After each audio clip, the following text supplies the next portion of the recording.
Ma belle-mère a franchi toutes les limites possibles ce week-end. Pour le contexte, je 28 suis marié depuis 2 ans, avec Julie 26. On était plutôt tranquille, jusqu'à ce que sa mère déménage dans notre ville il y a 6 mois suite à son divorce. Et là, tout a basculé. Au début, c'était des petites choses. Elle passait à l'improviste, réarrangeait notre cuisine pendant qu'on était au travail. Oui, elle a un double des clés que Julie lui a données en cas d'urgence. Critiquait subtilement ma façon de faire le ménage. Le truc classique de belle-mère, quoi. Mais ce week-end, oh là là, on avait prévu un dîner romantique pour notre anniversaire de mariage. J'avais tout organisé. Réservation dans un resto gastronomique, 350 € quand même. Babysitter pour notre fille de 18 mois. Et devinez qui débarque à 19 h en larmes parce qu'elle se sentait seule? Julie a annulé la réservation, sans même me consulter.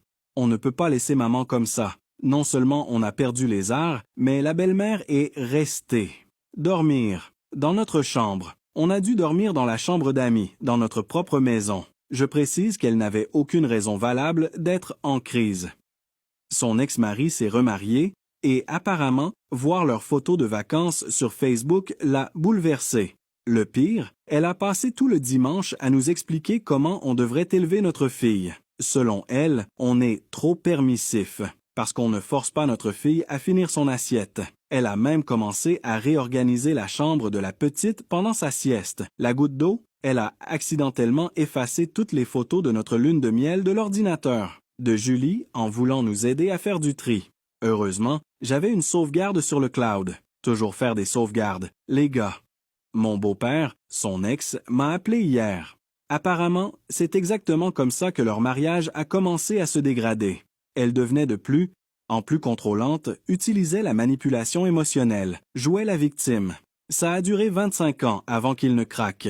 J'ai essayé d'en parler à Julie. Elle reconnaît que sa mère est un peu envahissante, mais elle traverse une période difficile. Le problème, c'est que ça fait 6 mois que ça dure, cette période difficile. Les amis de Julie commencent à remarquer aussi. Sarah, sa meilleure amie, m'a dit que même leurs sorties entre filles sont maintenant envahies par la belle-mère qui s'invite spontanément. Julie annule de plus en plus de plans pour tenir compagnie à sa mère. J'ai suggéré une thérapie familiale. La réponse, tu ne comprends pas, c'est une question de culture. Dans ma famille, on prend soin les uns des autres.